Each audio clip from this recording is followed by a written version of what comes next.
Hello, this is a quick demo on how to register your children for Vacation Bible School at Walnut Hills. So in this case, I'm at the church website, and I'm at the link for VBS registration. And to start the process, I would click on the big green button marked Sign Up Now.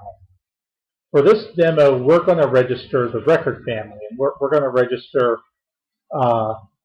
Jane Record, who's the mom, Julie, and Josiah. We would register James, but we'll pretend for this example that he's got a soccer camp that week. So I'm going to show you how to register Julie and Josiah. So in this case, we'll start by clicking the Sign Up Now link. And the process works something like this. If you already have an account on the church's database, you would have had to have set up a password and everything. You can log in here, and that makes the registration much easier because we already know a lot about you. But many folks will not already have an account, so we want to start by registering one of the parents. So in this case, I'm going to pick the parent class. Again, this is just kind of a catch-all to hold all the parents. And so again, we're registering, I'm sorry, I changed her name to Jane. It's actually Jane. The Jane Record. I have to provide some data about her. So in this case, we'll say she was born in 1986, and her email is this email that I can just kind of show you what the message traffic looks like, and I'm going to provide a phone number for her. So in that case, I'm going to go ahead and see if she exists.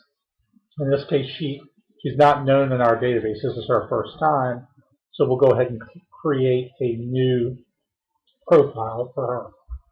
Now, there are opportunities to provide some other information. For example, I can put her middle name. Obviously, she's married. Again, I can put a phone number. The system can record both cell phone numbers and other addresses. And I'm just going to give her a mailing address. In this case, it's Jamestown Road next to the church, and so on. And so we'll go ahead and create her record. And because Jane in the future is going to want to come back and maybe update her information, we'll tell the system to go ahead and create an account for her at this time as well. So let's go ahead and add her name. And now we're going to register the other two children. So we're going to do Julie first. So let me grab her birthday. So we'll register her.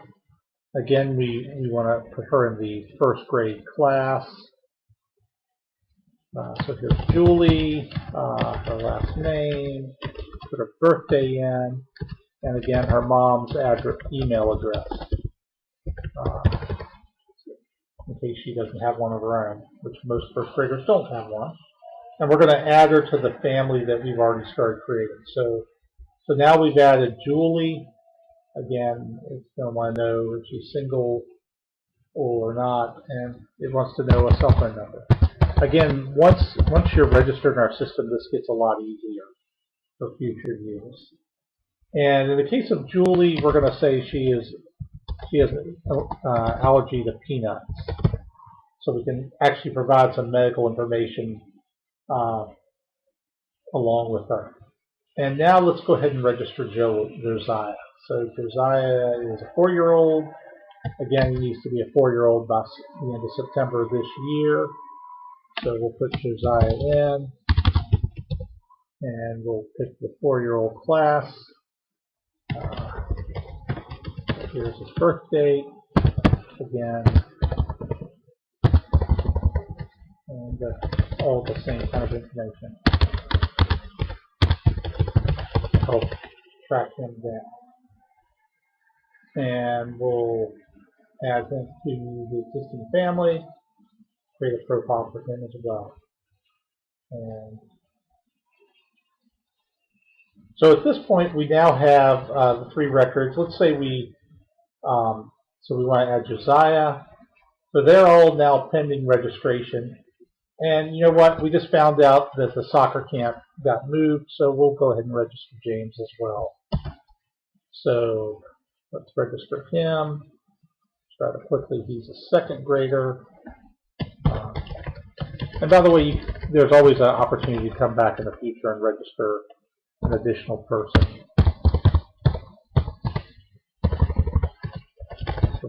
in all the information for James as well, and to the family.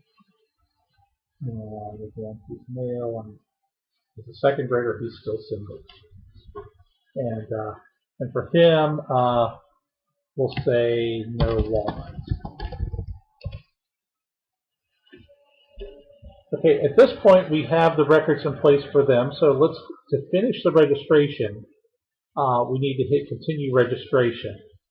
And following this, you'll get several emails with confirmation, including an email, in this case for Jane, for her to set up her account registration. So I'll go ahead and click continue, and we'll pause the video until all the emails bubble in.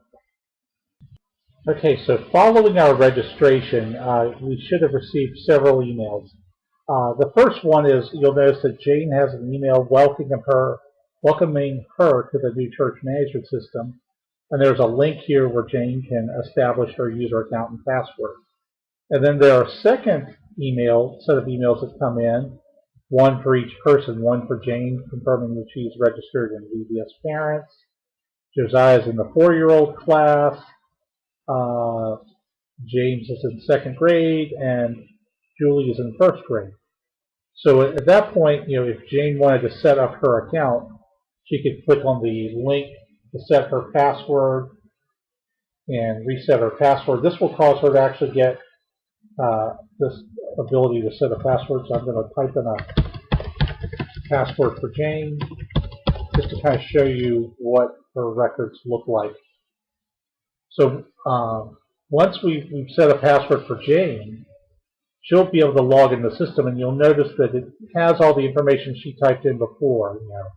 Here's her information, and you can see the information for her children. And she could, there are many things she could do. She can edit her record, add additional information, and so on about her family. And over time, this record will show her other involvements with the church.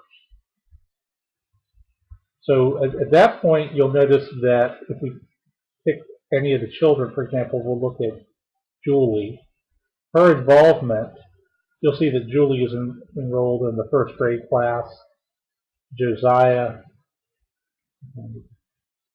is in the 4-year-old class, and James is in 2nd grade.